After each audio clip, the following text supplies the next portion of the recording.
in my own heart, I was thinking, is that all? Is this what life is? It's like a big joke. Like behind everything is just this emptiness.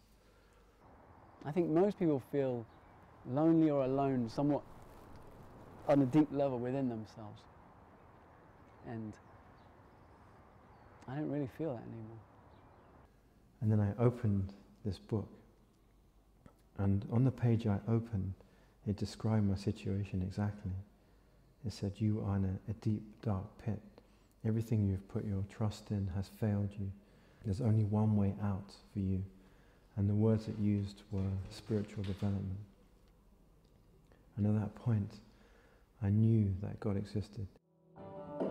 Jesus, I need you right now. Take me away. Well, I think young men are attracted and feel called to join our community. A lot of people come and look at our community. They walk in the front door and they leave the back door once they get there and see what's going on.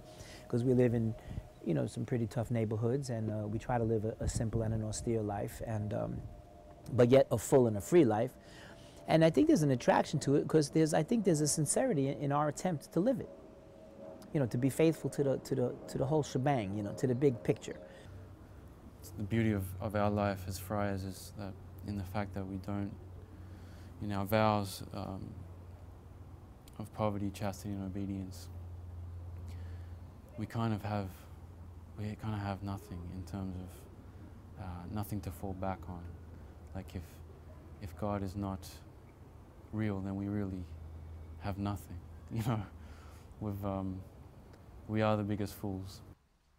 For all the saints who from their labors rest, who thee by faith before the world confessed, thy name, O Jesus. I would say, at that point, like I had a serious girlfriend, you know, I was captain of the football team, I did fairly well in school, and on the outside my life looked fairly good. But on the inside I was just insecure. You know, just cared too much about what people thought about me. So I went to live in Berlin in Germany. And at that time the wall was around the city, and it was a very exciting place, lots of young people there, you know, great party life. I went through just a time of real darkness. Like nothing seemed to make sense. And I could say that I also felt suicidal. Well, I mean, you know, as far as conventional life and then getting into this more radical life, my life was never very conventional. You know, I'm half Greek and half Italian, you know, and both sides of my family are extremely magnificently, you know, wild and crazy and beautiful, and it's wonderful and it's so unconventional. And I was a good little boy and I wanted to be a priest when I was a kid. My parish priest was my hero. I wanted to be like him. He leaves, thank you Vatican Council II, marries the nun. I go off the deep end. I mean, I came back off holiday and I was just at work, but not just miserable, I was very depressed. I mean, I would say close to suicidal. Just life really it just felt empty. I mean, really empty.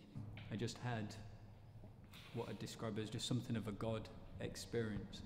That as I was driving home and I was thinking about the idea of joining this community, or why would I do that, and just thinking about what I knew of God, then just something within me lit up.